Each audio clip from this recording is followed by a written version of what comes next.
Welcome to this video. In this video, I will be continuing the discussion on Bell inequalities. In the previous video, we discussed this singlet state and the property of its rotational invariance.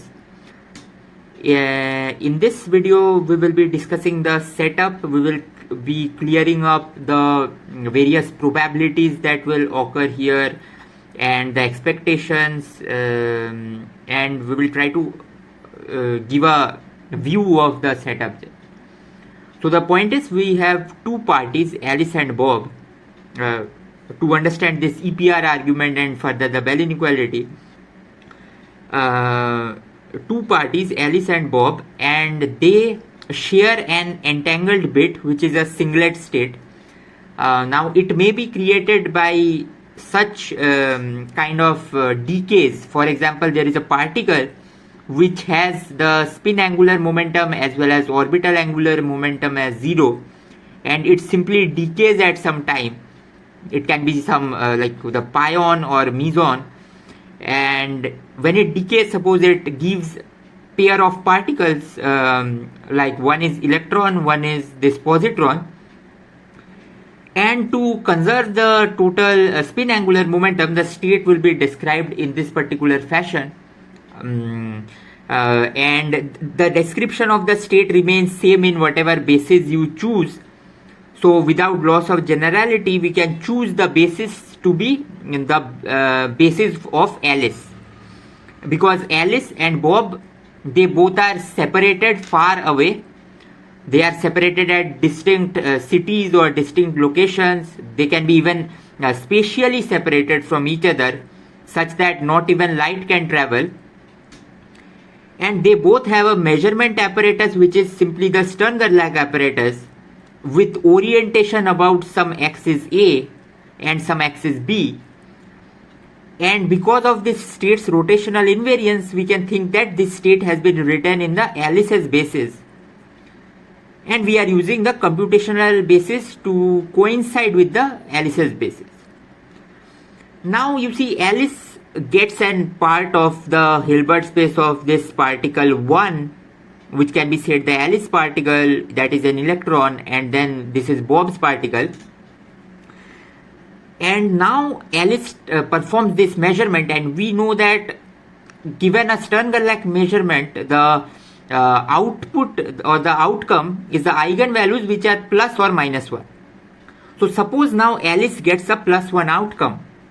What this means is that the joint state of the system that was initially created will now be collapsed, and plus 1 outcomes means Alice must be sitting with the 0 bit, and this is the final state just after Alice's measurement.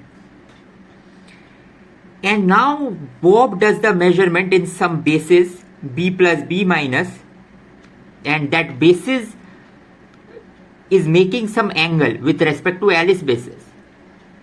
And without loss of generality, we can think Alice basis is in Z direction, and the Bob's basis may be making an angle of theta and some angle phi with Alice's basis.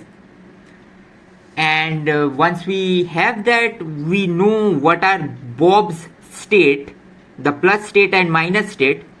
In Alice basis, it will just be cos theta by 2 0 plus e power I phi sin theta by 2 1. And the minus state will just be the antipodal point in the Bloch sphere, which can be obtained by setting theta going to pi minus theta and phi going to pi plus phi, and that is this state. So we are discussing the part where Alice gets plus 1 outcome. And now what is the probability that Bob also gets plus, given that Alice has got plus? It is now easy to calculate. It is simply that I will take this state, and then I see that when Alice has got plus outcome, the entire state is this 0 1. So Bob space has a state of the form of 1. So then the probability that Bob also get plus is simply this particular inner product square where this this inner product can easily be calculated, because we have written everything in the Alice basis, and once we calculate that, it's sine square theta by 2. So now we already see the point. The point is that once Alice has chosen some direction of measurements, she has measured, and then Bob is measuring. The Bob measurement is getting correlated with Alice measurement based on the direction, the angle between Alice's vector and Bob's vector, which is theta. It's the angle between the Alice vector and Bob's vector. Now, this kind of correlations is what is confusing and troubling for this EPR. What EPR said must not occur, because what is happening here is that Alice's measurement is completely affecting Bob's measurement, irrespective of whatever direction of measurement they are choosing.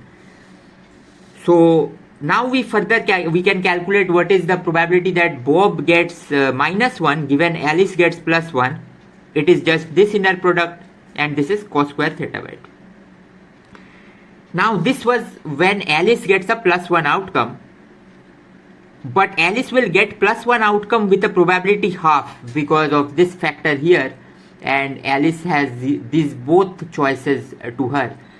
So what is the condition when Alice gets -1 outcome? When she gets -1 outcome, the state simply collapses to this particular value here, and that's what I have written here.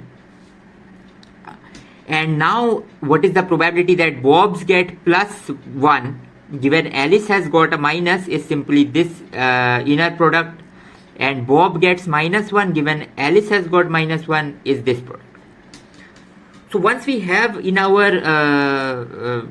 bag these four probabilities, these all probabilities, we can calculate a lot of different kind of probabilities. Like we can ask what is the probability that both Alice and Bob gets plus. So it's not given Alice gets plus, Bob gets plus, it's both of them gets plus. So it is simply probability that Alice gets plus times probability given Alice gets plus, Bob gets plus, and that is probability Alice gets plus is half, and that is simply half sine square theta by 2. And what is this quantity? This quantity is nothing but, given this is the initial state, the singlet state, which was existent before Alice measurement. Given this singlet state, what is the probability of getting this particular ket is what is this particular value. It's easy to see because I am asking probability that both get plus, where this is the axis and theta is the angle between these two axes. So this is one of the important point, and this probability will be used in some of the understanding.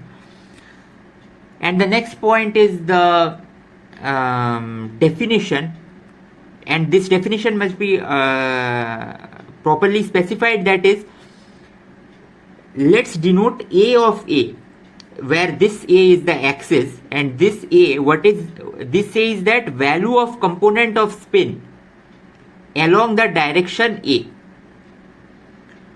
So this is along the direction A, and this is for measurement of Alice, and then value of component of spin along direction B for Bob will be denoted like this. So you see, value of component of spin along any direction will be either +1 or -1. So A is a variable that takes value +1 or -1, and B is similarly a variable that takes value +1 or -1. And then product of AB is also a variable that takes value +1 or -1. Then we can find the expectation value of this variable in our setting of this Alice Bob, where Alice is performing measurement on one part of the singlet, Bob on another part. So this is a quantum mechanical result and what we are asking is, this is a particular variable that takes value +1 or -1. What is its expectation value? So it is the it is +1 when variable takes the value +1 times the probability that it takes the value +1. And when will the product of these two be +1? It will only be +1 when either both Alice and Bob measures +1 or both of them measures -1. So that's what this probability inside is showing. It is probability Alice gets plus and Bob gets plus given Alice gets plus, or Alice gets minus, Bob gets minus. And similarly for -1 we can write when one of Alice or Bob will get a minus.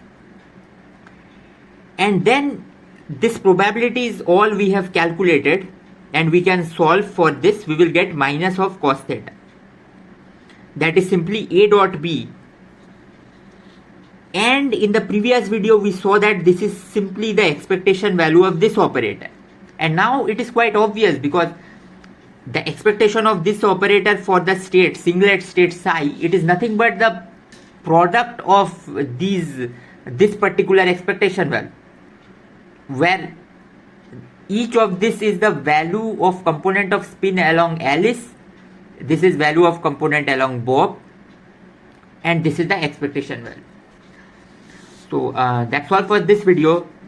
In this video we discussed this framework of Alice and Bob, and particularly these probabilities. We saw that they are depending, given Alice and Bob can be spatially separated, they can be so far apart that light even cannot reach. Still then, the axis that Alice chooses affects Bob's measurement. So that's all for this video. In the next video we will discuss a bit on this hidden variable theory and this EPR paradox. We will discuss the Bohm version of EPR paradox, Aharonov and Bohm version. So that's